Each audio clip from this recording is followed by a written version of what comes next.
সবাইকে শুভ সকাল। আমি রেডি হচ্ছি জিমে বেরোবো বলে। তো আজকে একটু লেট হয়ে গেছে ঘুম থেকে উঠতে, তো রেডি হচ্ছি, বেরোবো, পরে দেখা করছি।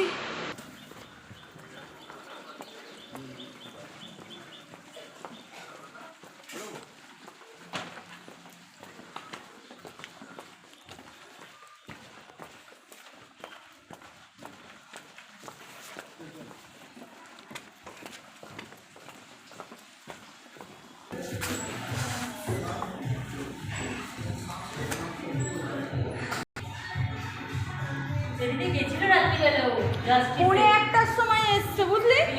পৌনে একটার সময় এসে তারপর আমাকে বলে মিতা যাবি, আমার সেদিনকে টায়ার্ড লাগে।